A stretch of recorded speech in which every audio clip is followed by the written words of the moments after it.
Hello दोस्तों, कैसे हैं आप सब। आशा करती हूँ आप सब ठीक होंगे।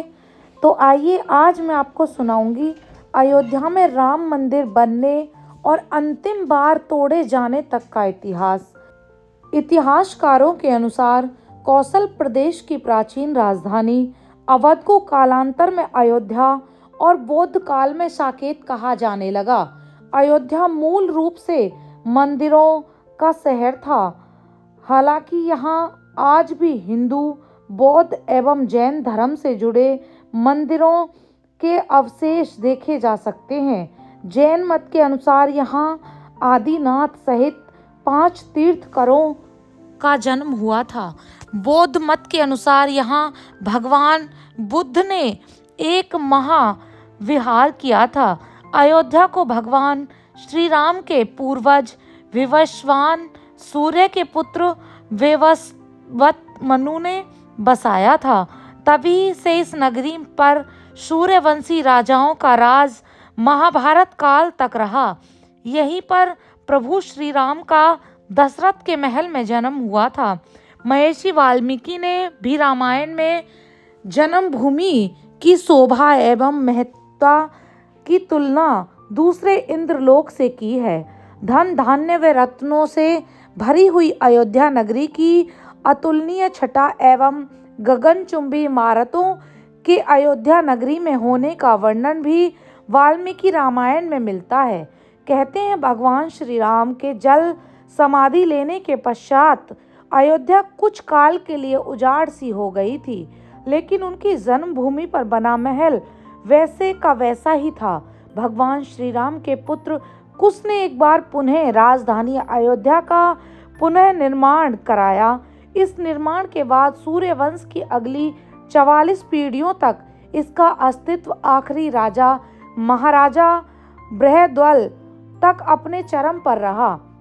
कौशल राज बृहद्रथ की मृत्यु महाभारत युद्ध में अभिमन्यु के हाथों हुई थी। महाभारत के युद्ध के बाद अयोध्या उजड़ सी हो गई, मगर श्री राम जन्मभूमि का अस्तित्व फिर भी बना रहा। इसके बाद यह उल्लेख मिलता है कि ईसा के लगभग 100 वर्ष पूर्व उज्जैन के चक्रवर्ती सम्राट विक्रमादित्य एक दिन आखेट करते करते अयोध्या पहुंच गए। थकान होने के कारण अयोध्या में सरयू नदी के किनारे एक आम के वृक्ष के नीचे वे अपनी सेना सहित आराम करने लगे। उस समय यह घना जंगल हो चला था, क्योंकि बसावट भी यहाँ नहीं थी। महाराज विक्रमादित्य को इस भूमि में कुछ चमत्कार दिखाई देने लगे। तब उन्होंने खोज आरंभ की और पास के योगी व संतों की कृपा से उन्हें ज्ञात हुआ कि यह श्री राम की अवध भूमि है। उन संतों के निर्देश से सम्राट ने यहाँ एक भव्य मंदिर के साथ ही कूप, सरोवर, महल आदि बनवाए। कहते हैं कि उन्होंने श्री राम जन्मभूमि पर काले रंग के कसौटी पत्थर वाले 84 स्तंभों पर विशाल मंदिर का निर्माण करवाया था। इस मंदिर की भव्यता देखते ही बनती है। विक्रमादित्य के बाद के राजाओं ने समय समय पर इस मंदिर की देखरेख की। उन्हीं में से एक सुंग वंश के प्रथम शासक पुष्य मित्र सुंग ने भी मंदिर का जीर्णोद्धार करवाया था। पुष्य मित्र का एक शिलालेख अयोध्या से प्राप्त हुआ था, जिसमें उसे सेनापति कहा गया है तथा उसके द्वारा 2 अश्वमेध यज्ञों के लिए जाने का वर्णन है। उनके अनेक अभिलेखों से ज्ञात होता है कि गुप्त वंशीय चंद्रगुप्त द्वितीय के समय और तत्पश्चात काफी समय तक अयोध्या गुप्त साम्राज्य की राजधानी थी। गुप्त कालीन महाकवि कालिदास ने अयोध्या का रघुवंश में कई बार उल्लेख किया। इतिहासकारों के अनुसार 600 ईसा पूर्व अयोध्या में एक महत्वपूर्ण व्यापार केंद्र था। इस स्थान को अंतर्राष्ट्रीय पहचान 5वीं शताब्दी में ईसा पूर्व के दौरान तब मिली, जबकि यह एक प्रमुख बौद्ध केंद्र के रूप में विकसित हुआ। तब इसका नाम साकेत था। कहते हैं कि चीनी भिक्षु फाहियान ने यहाँ देखा कि कई बौद्ध मठों का रिकॉर्ड रखा गया है। यहाँ पर 7वीं शताब्दी में चीनी यात्री हेन सांग आया था। उसके अनुसार यहाँ 20 बौद्ध मंदिर थे तथा 3000 भिक्षु रहते थे और यहाँ हिंदुओं का एक प्रमुख और भव्य मंदिर भी था जहाँ रोज हजारों की संख्या में लोग दर्शन करने आते थे। इसके बाद ईसा की 11वीं शताब्दी में कन्नौज नरेश जयचंद आया तो उसने मंदिर पर सम्राट विक्रमादित्य के प्रशस्ति शिलालेख को उखाड़कर अपना नाम लिखवा दिया।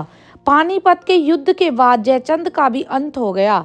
इसके बाद भारतवर्ष पर आक्रांताओं का आक्रमण और बढ़ गया। आक्रमणकारियों ने काशी मथुरा के साथ ही अयोध्या में भी लूटपाट की और पुजारियों की हत्या कर मूर्तियां तोड़ने का क्रम जारी रखा। लेकिन 14वीं सदी तक वे अयोध्या में राम मंदिर को तोड़ने में सफल नहीं हो पाए। विभिन्न आक्रमणों के बाद भी सभी झंझावातों को झेलते हुए श्री राम की जन्मभूमि पर बना भव्य मंदिर 14वीं शताब्दी तक बचा रहा। कहते हैं कि सिकंदर लोदी के शासनकाल के दौरान यहाँ मंदिर मौजूद था। 14वीं शताब्दी में हिंदुस्तान पर मुगलों का अधिकार हो गया और उसके बाद ही राम जन्मभूमि एवं अयोध्या को नष्ट करने के लिए कई अभियान चलाए गए। अंततः 1527-28 में इस भव्य मंदिर को तोड़ दिया गया और उसकी जगह बाबरी ढांचा खड़ा किया गया। कहते हैं कि मुगल साम्राज्य के संस्थापक बाबर के एक सेनापति ने बिहार अभियान के समय अयोध्या में श्री राम के जन्म स्थान पर स्थित प्राचीन और भव्य मंदिर को तोड़कर एक मस्जिद बनवाई थी जो 1992 तक विद्यमान रही। बाबरनामा के अनुसार 1528 में अयोध्या पड़ाव के दौरान बाबर ने मस्जिद निर्माण का आदेश दिया था। अयोध्या में बनाई गई मस्जिद में खुदे 2 संदेशों से इसका संकेत भी मिलता है। इसमें एक खास तौर से उल्लेखनीय है, इसका सार है जन्नत तक जिसके न्याय के चर्चे हैं। ऐसे महान शासक बाबर के आदेश पर दयालु मीर बकी ने फरिश्तों की इस जगह को मुकम्मल रूप दिया। हालांकि यह भी कहा जाता है कि अकबर और जहांगीर के शासनकाल में हिंदुओं को यह भूमि एक चबूतरे के रूप में सौंप दी गई थी, लेकिन क्रूर शासक औरंगजेब ने अपने पूर्वज बाबर के सपने को पूरा करते हुए यहाँ भव्य मस्जिद का निर्माण कर उसका नाम बाबरी मस्जिद रख दिया था। तो आशा करती हूँ दोस्तों इतनी जानकारी आपको अच्छी लगी होगी। अगर अच्छी लगी है तो लाइक शेयर एंड चैनल को सब्सक्राइब करें। Bye bye, take care.